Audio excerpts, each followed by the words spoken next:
इंडी गठबंधन वाले माहौल बनाने में आजकल बहुत तेजी से काम कर रहे हैं। बाकी पब्लिक के लिए काम करें ना करें, लेकिन माहौल बनाने में पूरा एकदम तेजी से काम में लग गए। अब तक ये माहौल बना रहे थे कि लोकसभा चुनाव में मोदी हार गए, योगी हार गए। 2 दिन पहले विधानसभा उपचुनाव के नतीजे आए तो भी यही माहौल बनाने में जुटे हुए हैं। लेकिन लोकसभा चुनाव का सच क्या है वो देश और दुनिया देख चुकी। भाई नरेंद्र मोदी तीसरी बार पूरी धमक के साथ सरकार चला रहे हैं। तुमको कहना है जो कहते रहो, फर्क नहीं पड़ रहा, नरेंद्र मोदी ही पीएम है।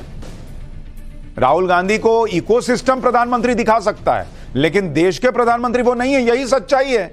अब कड़वा घूंट पियो, मीठा घूंट पियो, लेकिन स्वीकारना तो पड़ेगा। इसी तरह से विधानसभा उपचुनाव के नतीजों का सच क्या है? जो आंकड़े दिखाए जा रहे हैं, वो बातें कही जा रही हैं, क्या वो वाकई सच है भी या नहीं? क्या उपचुनाव से इंडी गठबंधन मजबूत हुआ या चुनाव में इंडी गठबंधन और एक्सपोज हो गया, उसकी लंका लग गई है? इसकी पूरी मजेदार कहानी आपको थोड़ी देर में बताऊंगा, तो आप कहेंगे कि गजब लेवल पे कांग्रेस और इंडी अलायंस चला गया। भाई कांग्रेस आज की डेट में कुछ कहे तो विश्वास करने के लिए हिम्मत चाहिए बॉस। इस लेवल पे वो लोग भ्रम फैला रहे हैं, इंडी अलायंस भ्रम फैला रहा है। आपको ऐसे ऐसे आंकड़े बताऊंगा जिसे देखने के बाद आपको इंडी गठबंधन के जश्न मनाने पर हंसी भी आएगी कि जैसे कांग्रेस लगातार तीसरी बार हारने के बाद भी खुश होने पर आमादा थी, उसी तरह से इस बार कर रहे हैं। इंडी गठबंधन की बात थोड़ी देर में करूंगा, लेकिन पहले नरेंद्र मोदी और यूपी के सीएम योगी आदित्यनाथ की बात करता हूं, क्योंकि यह जोड़ी किसी नैरेटिव में फंसे बिना अपने काम पर फोकस कर रही है। मोदी योगी की जोड़ी मिलकर इंडी गठबंधन की झूठ की राजनीति की हवा भी निकाल रही है और अपनी पॉलिटिक्स के पेच भी लगातार टाइट कर रही है। यह जोड़ी किसी भ्रम की राजनीति में नहीं पड़ती, बल्कि अपने काम पर इसका फोकस रहता है।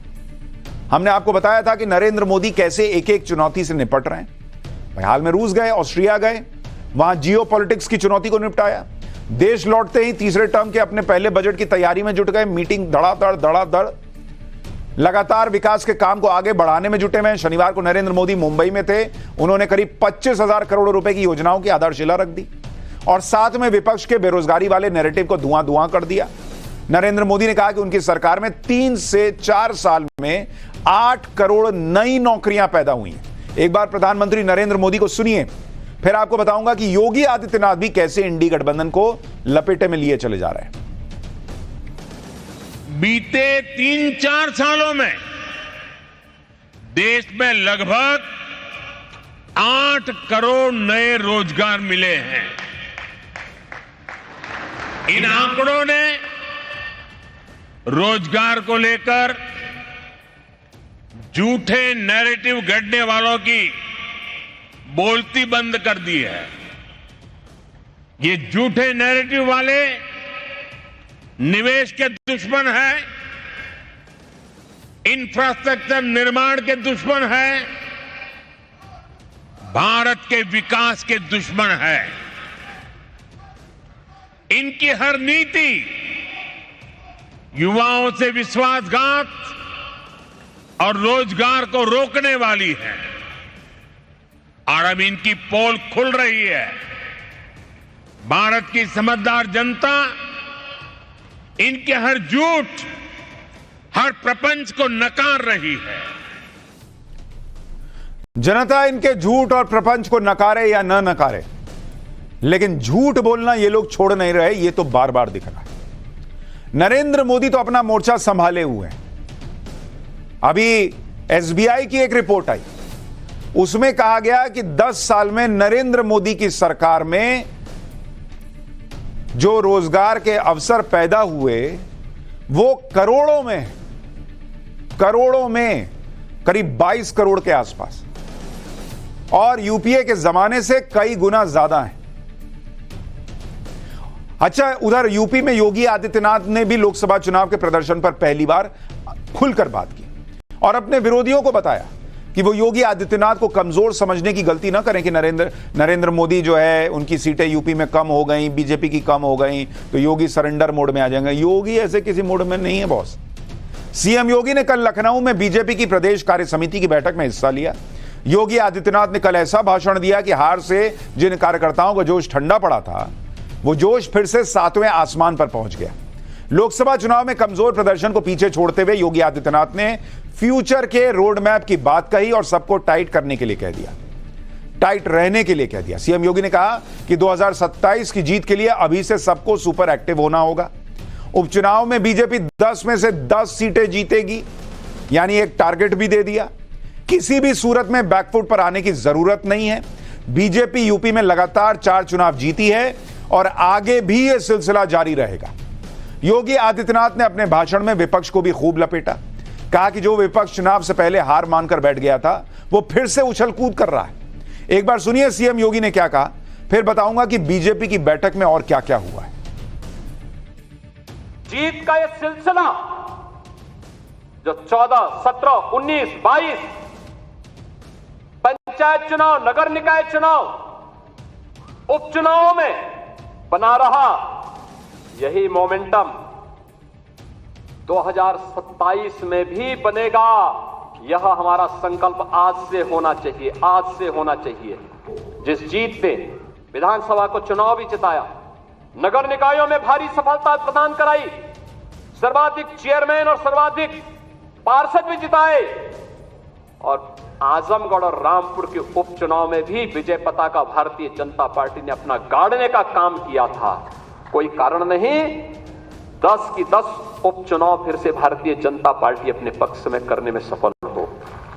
जिस विपक्ष ने चुनाव के पहले हिम्मत हार करके बैठ गया था, वो आज फिर से उछल कूद करने का कार्य कर रहा है। जो लोग उछल कूद करने का कुत्सित प्रयास कर रहे हैं, मुझे लगता है इनको दोबारा उछल कूद करने का अवसर ही नहीं मिल पाएगा।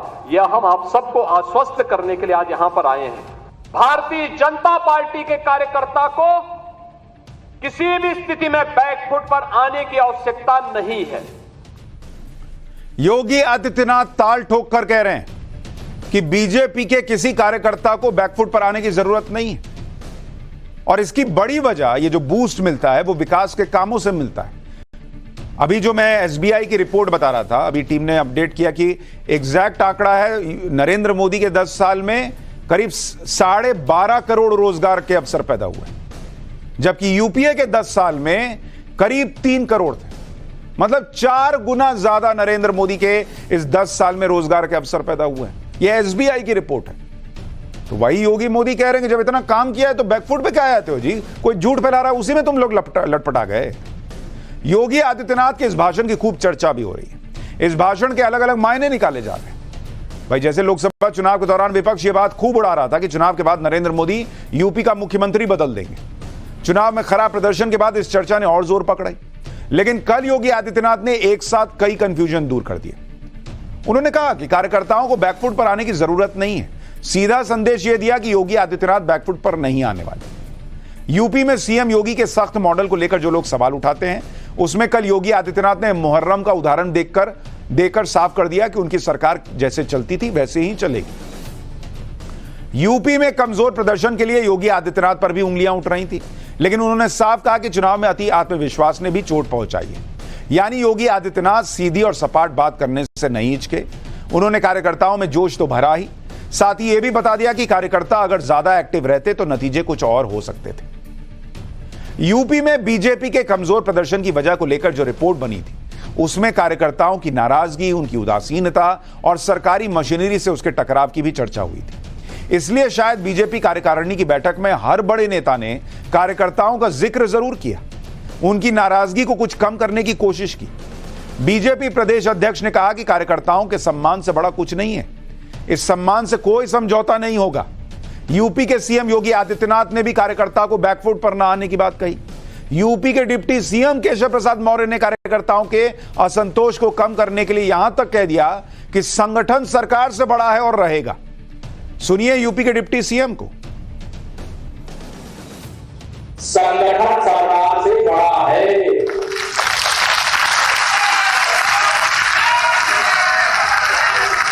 संगठन से बड़ा कुछ नहीं होता है। संगठन सरकार से बड़ा है, बड़ा था, बड़ा रहेगा। यानी बीजेपी ये समझ रही है कि 240 सीटें आने के बावजूद जहां कुछ कमी रही, वो कमी कार्यकर्ता ही दूर कर सकता है। जो मैंने आपको पिछली बार कहा भी था कि भाई अधिकारी सरकार चलाने में मदद कर सकते हैं, लेकिन सरकार बनाता कार्यकर्ता है, वही मेहनत करता है, वही पसीना बहाता है। आप बन गए सीएम तो अधिकारी आपकी सुनेगा, कल को कोई और बनेगा उसकी सुनेगा। कार्यकर्ता आपके लिए ही लड़ता भिड़ता है और अपना पसीना बहाता है पार्टी के लिए, उसकी विचारधारा के लिए। यानी कोई एक दूसरे पर दोष नहीं डाल रहा, बीजेपी में यह दिख रहा है। कोई लड़ाई नहीं हो रही, कोई टकराव नहीं हो रहा। जो असली बात है उसे खुलकर कहा जा रहा है और जो कमियां हैं उन्हें ठीक करने की तैयारी की गई। और यह आज नहीं हो रहा, यह तब से हो रहा है जब से लोकसभा चुनाव के नतीजे आए। खासतौर पर यूपी को लेकर बीजेपी ने लगातार मीटिंग की, पूरी समीक्षा की। जो लोग ये सोच रहे हैं कि भाई बीजेपी तो लग रहा है पता नहीं साइलेंट मोड में चली गई है, नहीं बॉस, वो लगातार काम कर रही है। आप देखिए कि जब लोकसभा चुनाव के यूपी के नतीजे आए तो उसके बाद प्रदेश अध्यक्ष ने सभी उम्मीदवारों को बुलाकर यूपी के नतीजों की समीक्षा की। फिर हारी हुई सीटों पर नेताओं की एक टीम भेजकर बीजेपी ने समीक्षा करवाई। फिर बीजेपी के केंद्रीय नेतृत्व से बीएल संतोष ने लखनऊ जाकर मीटिंग की। बीएल संतोष की मीटिंग में हर क्षेत्र के पदाधिकारियों से उनका आकलन पूछा गया। फिर संगठन के हर स्तर पर बीजेपी ने यूपी के लोकसभा नतीजों का मंथन किया। फिर यूपी बीजेपी की प्रदेश कार्य समिति की बैठक में खुलकर बात हुई। बीजेपी ने हार के कारण पहचाने और हार के बाद आगे का रोड मैप तैयार किया। यानी बीजेपी लगातार एक एक परत जो है वो उधेड़ रही है कि जड़ तक पहुंचे कि कहां कमी रह गई। और कांग्रेस 99 में नाचने में व्यस्त है कि अरे गजब कर दिया, sir sir sir sir sir. अभी बीजेपी का टारगेट है उपचुनाव जो 10 सीटों पर होने वाला है, और इसके बाद 2027 का बड़ा चुनाव जिसमें अभी 3 साल का वक्त है। लेकिन बीजेपी ने अभी से तैयारी करनी शुरू कर दी है। यानी एक तरफ बीजेपी है जो तीसरी बार सरकार बनाने के बावजूद अपने प्रदर्शन पर मंथन कर रही है, कमियों को दूर करने पर काम कर रही है, आगे की तैयारी कर रही है। वहीं दूसरी तरफ इंडी गठबंधन है जिसे अपना नैरेटिव बनाने और उसी के जश्न में खुश रहने से फुर्सत नहीं है। जबकि दुनिया जानती है कि ये लोग लगातार तीसरी बार नरेंद्र मोदी से आ रहे हैं, फिर भी माहौल ऐसा बना रहे हैं जैसे जीत गए। इनको लगता है माहौल बना के सरकार बना लेंगे। ऐसा होने लगता बॉस, इकोसिस्टम से सरकारें बनती, सोशल मीडिया से सरकारें बनती, तो फिर तो जमीन पर काम करने की जरूरत किसी को नहीं पड़ती, सब सोशल मीडिया पे छाए रहते।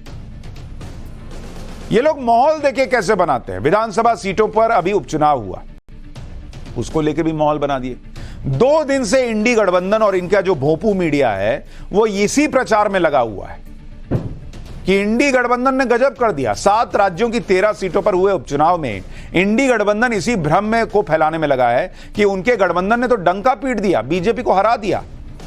कांग्रेस सोशल मीडिया पर इस तरह माहौल बना रही है कि इंडी गठबंधन ने 13 में से 10 सीट जीत ली। इंडी गठबंधन ने, कांग्रेस ये कहने लगी कि नरेंद्र मोदी को जनता ने फिर नकार दिया, उनका गठबंधन जीत गया और नरेंद्र मोदी के डर और नफरत की हार हो गई।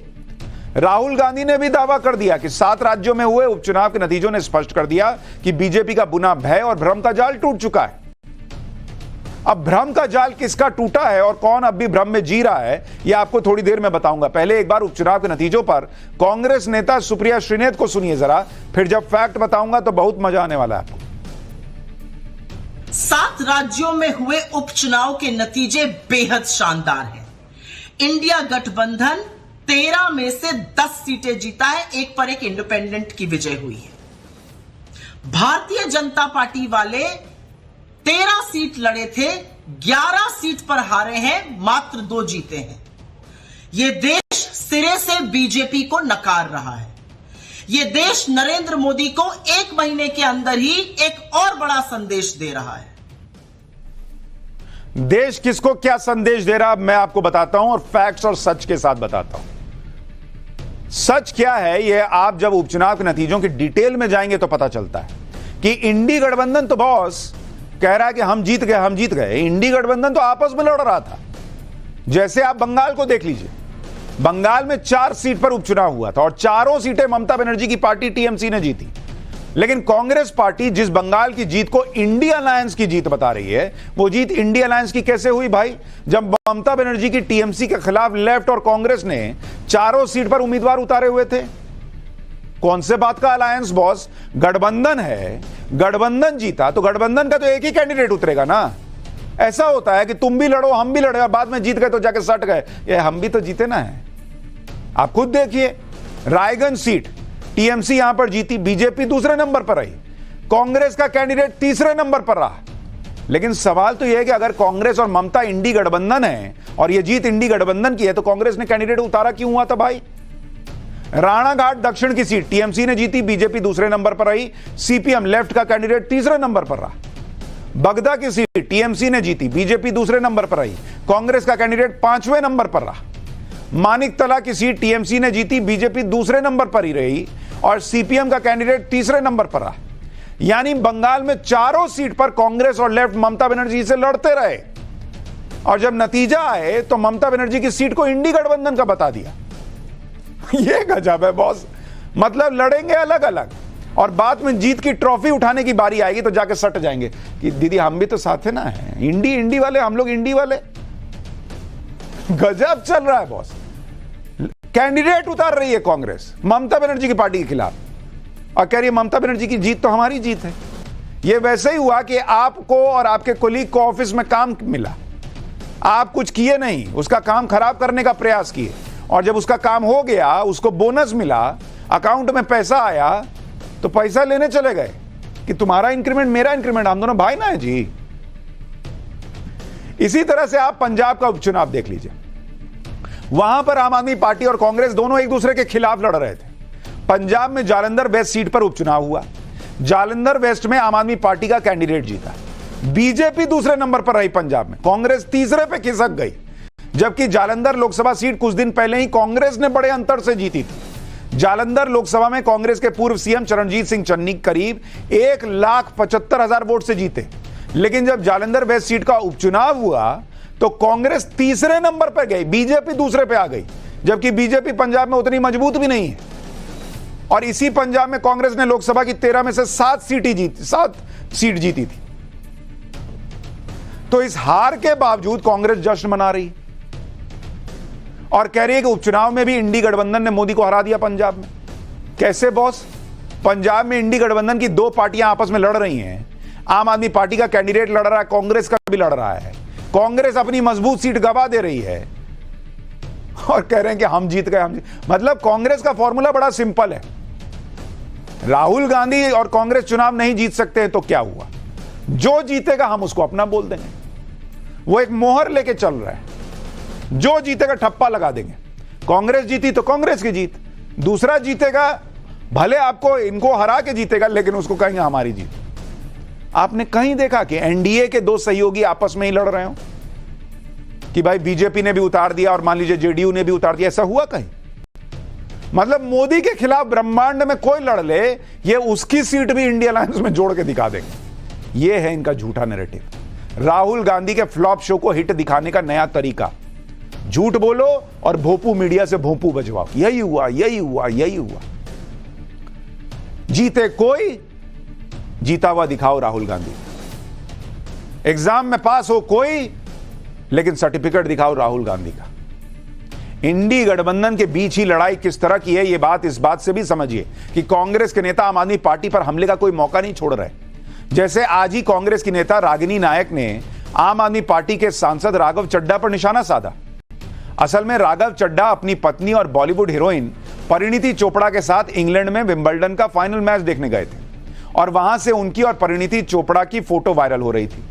इसी फोटो पर रागिनी नायक ने कमेंट किया और लिखा कि 8 से 10 लाख की टिकट खरीदकर विंबलडन का फाइनल देखता हुआ एक आम आदमी, मतलब जिस आम आदमी पार्टी की पंजाब की सीट को इंडी अलायंस की सीट बताकर अपना दिखा रहे हैं, उसी आम आदमी पार्टी को कोस रहे हैं। अच्छा, ये बात सही भी है कि ये खुद को आम आदमी कहते हैं लेकिन विंबलडन का फाइनल मैच देखने जाते हैं, वहां पर बड़े बड़े वीआईपी आते हैं। ये तस्वीर देखिए, विंबलडन के फाइनल में तो दुनिया भर के वीआईपी और खास लोग दिखते हैं और जब आम आदमी पार्टी का नेता वहां पर पहुंचे तो फिर सवाल उठते हैं कि ये किस तरह से खुद को आम आदमी कहते हैं। लेकिन यहां सवाल तो इंडी गठबंधन का है, वो खुद को कैसे गठबंधन कहते हैं और कहते हैं कि वो मोदी से जीत गए, जबकि इनके गठबंधन का हाल तो ये है कि एक दूसरे को कोस रहे हैं, एक दूसरे के खिलाफ चुनाव में लड़ रहे हैं। इसी तरह से बिहार की सीट देख लीजिए, बिहार में रुपौली सीट पर उपचुनाव हुआ, वहां पर निर्दलीय शंकर सिंह चुनाव जीते। आरजेडी की बीमा भारती तीसरे नंबर पर रही। बीमा भारती अभी लोकसभा का चुनाव पूर्णिया से हारी, लेकिन उपचुनाव में फिर लालू यादव ने बीमा भारती को टिकट दिया और बीमा भारती फिर चुनाव हार गई। बीमा भारती तब भी चुनाव हार गई जब पूर्णिया के सांसद पप्पू यादव ने उन्हें समर्थन दिया। इसके बावजूद वो तीसरे नंबर पर है। अब ये इंडी गठबंधन की हार नहीं तो और क्या है, लेकिन इंडी गठबंधन की जीत 10 पे इंडी गठबंधन जीत गया। हम भले एक दूसरे के खिलाफ लड़े लेकिन जीत गए। इसी तरह से आप दूसरी सीटों को भी देखेंगे तो कोई ऐसी कोई जीत नहीं हुई कि इंडी गठबंधन इस पर जश्न मनाए या डंका पीटे, क्योंकि मध्य प्रदेश की एक सीट अमरवाड़ा में उपचुनाव हुआ। अमरवाड़ा कांग्रेस के गढ़ छिंदवाड़ा की सीट है, वहां कांग्रेस हार गई। इनको तो आंसू आना चाहिए आंख में कि हम छिंदवाड़ा में भी हार रहे हैं, लेकिन नहीं, गजब हो गया राहुल जी, गजब। हिमाचल प्रदेश की 3 में से 2 सीटें कांग्रेस ने जीती। एक पर तो मुख्यमंत्री सुक्खू की पत्नी लड़ रही थी, वो भी हारने का सोच रहे थे क्या? इन दोनों सीटों पर पिछली बार निर्दलीय जीते थे, इन्होंने बीजेपी से नहीं छीनी, निर्दलीय से जीते। उत्तराखंड की 2 सीटों पर कांग्रेस जीती, उसमें एक सीट बद्रीनाथ की सीट पिछली बार भी कांग्रेस के पास ही थी। उत्तराखंड की मंगलौर सीट कांग्रेस ने जीती, वो पिछली बार बीएसपी के पास थी, वहां इस बार बीजेपी ने कड़ी टक्कर दी और सिर्फ 422 वोट से कांग्रेस जीत दर्ज कर पाई। ये तो इनकी सच्चाई है बॉस, उपचुनाव के नतीजों की। लेकिन कांग्रेस का जश्न ही खत्म नहीं हो रहा। इन्होंने तरीका यही बना लिया कि हम पार्टी करेंगे, जीतेगा कोई उसको अपना रिजल्ट बताएंगे, हमारा भोपू मीडिया फैलाएगा, हम ये बता देंगे कि नरेंद्र मोदी तो खत्म है, हम ही जीत रहे हैं। वो इसी भ्रम में दुनिया को ले जाना चाहते हैं कि हम जीत रहे हैं और मोदी हार रहे हैं। अच्छा, एक तरफ ये लोग कुछ सीटें जीतने के आधार पर कहते हैं कि नरेंद्र मोदी को हरा दिया, लेकिन सच ये है कि ये सब लोग मिल भी जाएं तो आज भी लोकप्रियता के मामले में नरेंद्र मोदी से दूर दूर तक नहीं सटते।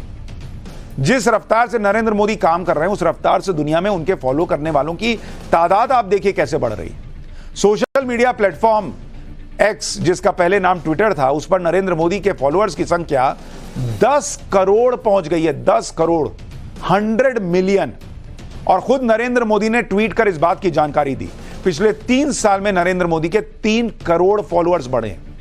सोशल मीडिया पर नरेंद्र मोदी पहले से ही दुनिया में सबसे ज्यादा फॉलो किए जाने वाले ग्लोबल नेता हैं। मतलब इतना दुनिया में किसी का फॉलोअर नहीं है ट्विटर पर। अगर दूसरे राष्ट्रीय अध्यक्षों की बात करें तो नरेंद्र मोदी के आगे कोई दुनिया का नेता नहीं टिकता, यहां वाले तो छोड़ ही दीजिए।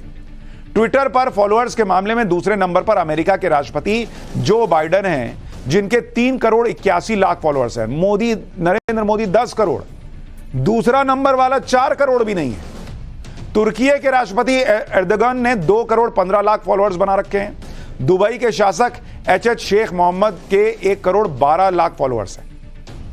और कनाडा वाले पीएम जस्टिन ट्रूडो, जो इधर उधर से उछलते रहते हैं, उनके 65 लाख फॉलोअर्स हैं। नरेंद्र मोदी बाकी सोशल मीडिया प्लेटफॉर्म पर भी छाए हुए हैं। यूट्यूब पर उनके 2.5 करोड़ सब्सक्राइबर हैं और इंस्टाग्राम पर 9 करोड़ से ज्यादा फॉलोअर्स हैं। और अगर देश में बाकी नेताओं से तुलना करें तो भी कोई नेता नरेंद्र मोदी के आसपास नहीं दिखता। जबकि कांग्रेस कुछ दिन पहले लोकसभा टीवी के यूट्यूब चैनल के व्यूज दिखाकर राहुल गांधी को सोशल मीडिया का शेयर बता रही। मजेदार बात यह है कि राहुल गांधी तो छोड़िए, पूरा इंडी गठबंधन, उसके सभी नेताओं के फॉलोअर्स को भी अगर मिला दीजिए तो भी फॉलोअर्स के मामले में इंडी गठबंधन नरेंद्र मोदी से पीछे। आप देखिए ट्विटर पर फॉलोअर, माहौल बनाने से सरकार बनती है बॉस। ट्विटर पर देखिए, ट्विटर पर नरेंद्र मोदी 10 करोड़ फॉलोअर है उनके, 10 करोड़ फॉलोअर्स। और पूरा इंडी गठबंधन जो उनके बड़े नेता हैं, अब ऐसा छोटा मोटा को नहीं जोड़ रहा हूं, लेकिन पूरे इंडी गठबंधन के जो सारे बड़े नेता हैं, बड़े नेता, उन सबके फॉलोअर मिला दीजिए अगर ट्विटर पर तो बैठता है 9 करोड़ 50 लाख।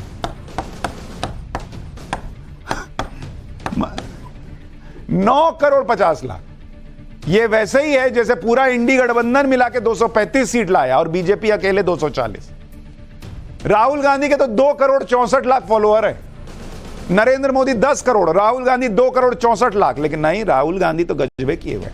केजरीवाल 2 करोड़ 75 लाख, अखिलेश यादव 1 करोड़ 99 लाख, ममता बनर्जी 74 लाख, उमर अब्दुल्ला 31 लाख, शरद पवार 29 लाख, स्टालिन 38 लाख। सब मिला के भी नरेंद्र मोदी की लोकप्रियता नहीं छू पा रहे। यानी लोकप्रियता के मामले में इंडी गठबंधन का पूरा कुनबा भी साथ खड़ा हो जाए तो भी नरेंद्र मोदी से पानी मांगेगा। लेकिन यह सारी सच्चाई इंडी गठबंधन को या तो दिखती नहीं या वो दिखाना नहीं चाहते, क्योंकि उन्हें तो भ्रम की राजनीति में ही आजकल मजा आ रहा है। भ्रम की ऐसी राजनीति करने में इंडी गठबंधन का हर नेता आगे रहता है। अरविंद केजरीवाल इस रेस में किसी से पिछड़ना नहीं चाहते। कल से अरविंद केजरीवाल की सेहत को लेकर फिर से आम आदमी पार्टी ने आरोप लगाना शुरू कर दिया कि जेल में केजरीवाल की जान को जानबूझकर खतरे में डाला जा रहा है। आम आदमी पार्टी ने तो यहां तक कह दिया कि अरविंद केजरीवाल कोमा में जा सकते हैं, उन्हें ब्रेन स्ट्रोक हो सकता है। आम आदमी पार्टी की तरफ से 3 बड़े आरोप लगा दिए गए।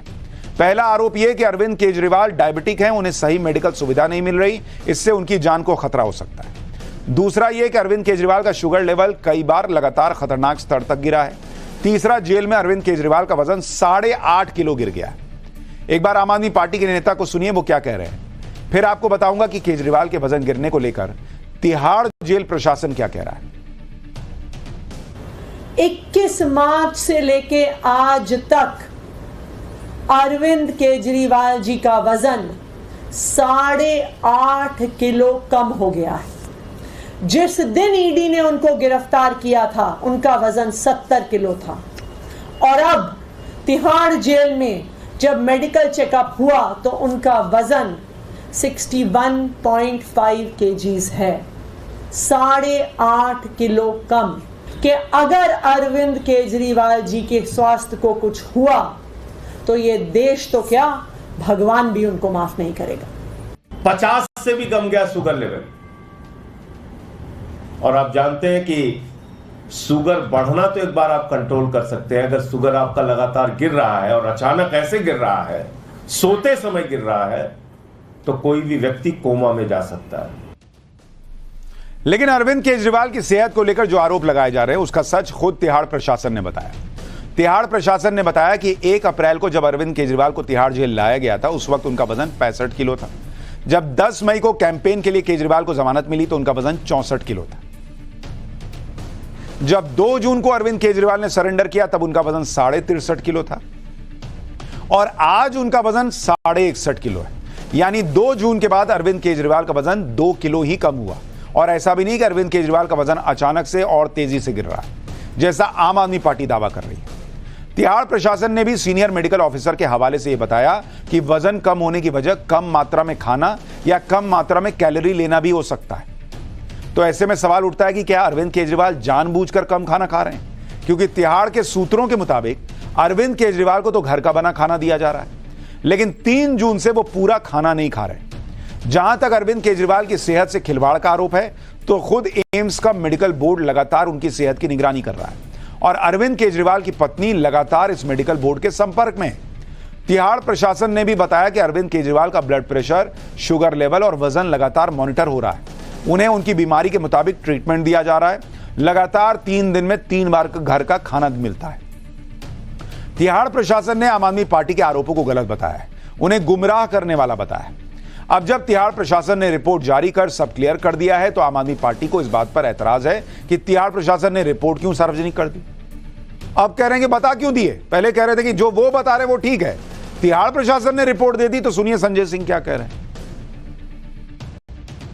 देखिए, पहली बात तो किसी भी मरीज की मेडिकल रिपोर्ट जारी करना ये एक अपराध है, और एक मुख्यमंत्री की मेडिकल रिपोर्ट एक नहीं कई बार जेल प्रशासन जारी कर चुका।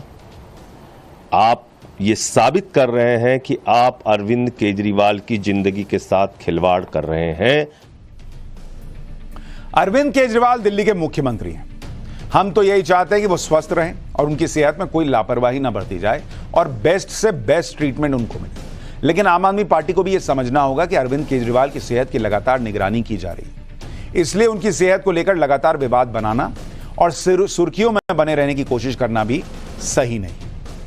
खैर, अरविंद केजरीवाल की जान को कोई खतरा तो तिहाड़ की रिपोर्ट से नहीं लगता।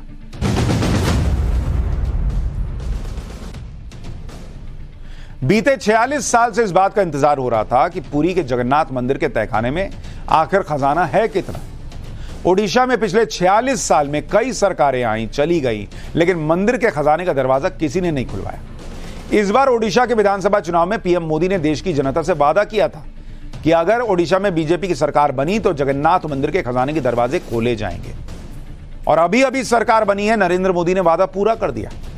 मंदिर के खजाने की एक एक जानकारी सामने लाई जाएगी, यह नरेंद्र मोदी ने वादा किया था और वो वादा पूरा कर दिया, क्योंकि जगन्नाथ मंदिर के खजाने के दरवाजों को खोल दिया गया है।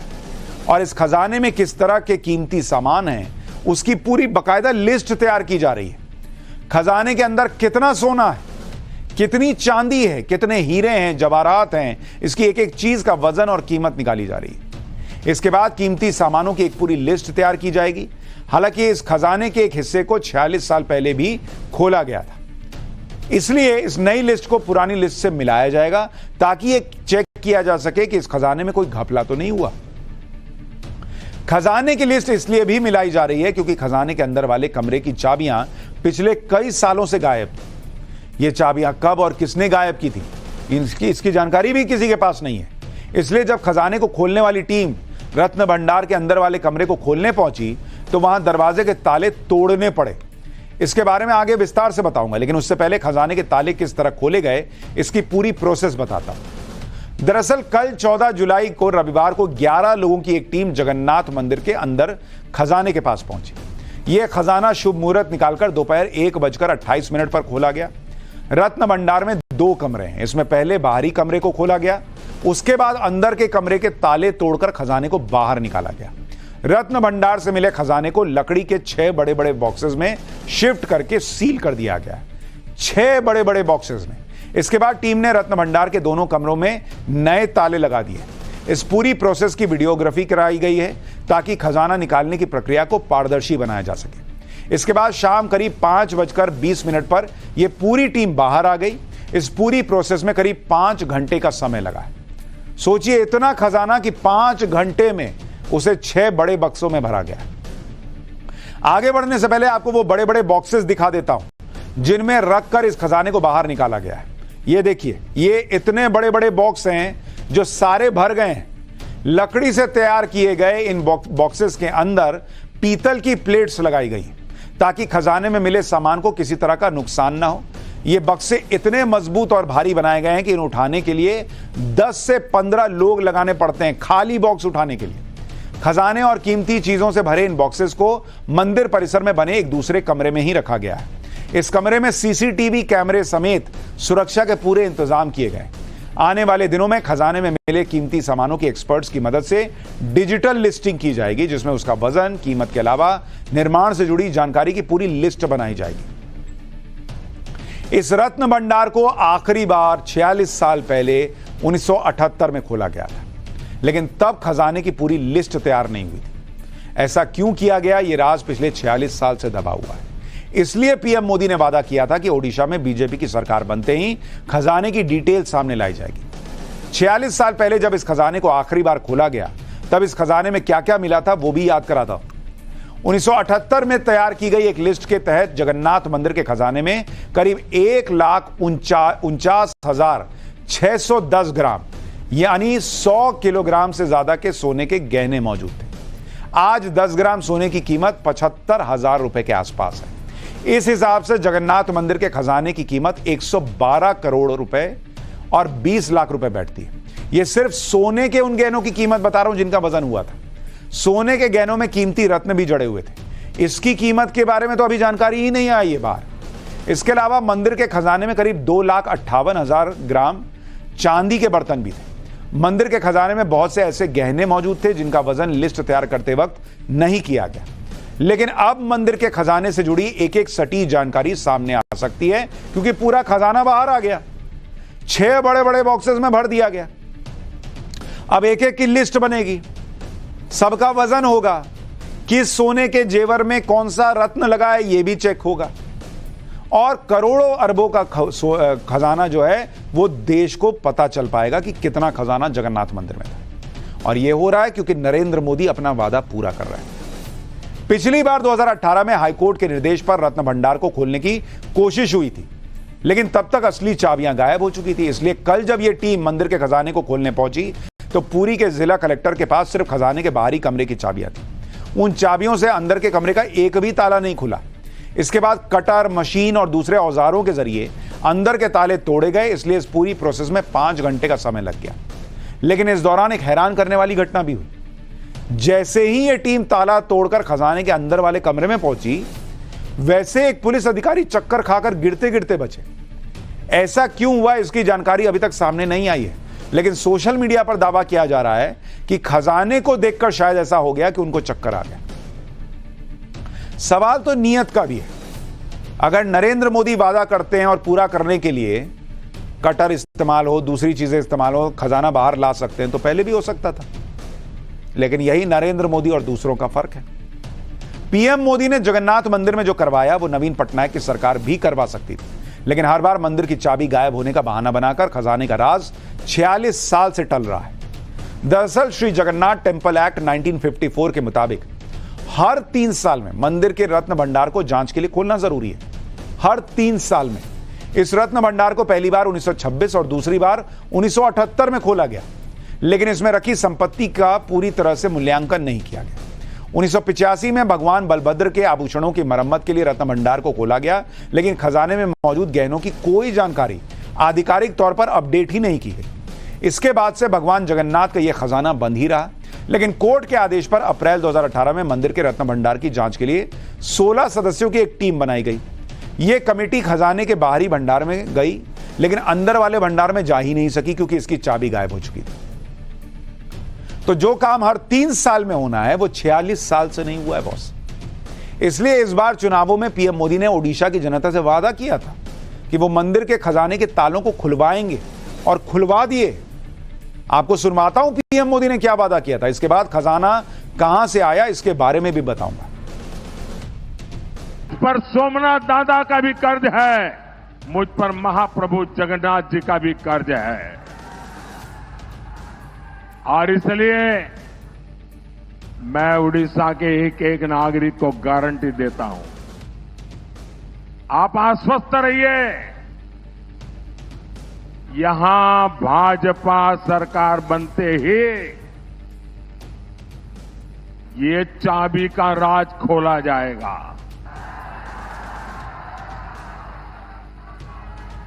जांच रिपोर्ट आपके सामने आएगी, और अगर किसी ने गड़बड़ की है तो मोदी किसी को छोड़ता नहीं है। यानी खजाना निकल चुका है, उसका आकलन होना शुरू हो गया है, और मोदी किसी को छोड़ता नहीं है, ये वो खुद कह रहे हैं। तो सोचिए आगे क्या क्या होगा। जगन्नाथ मंदिर में सोना, चांदी और दूसरे कीमती आभूषण दान में देने की परंपरा सदियों पुरानी है, जो आज भी जारी है।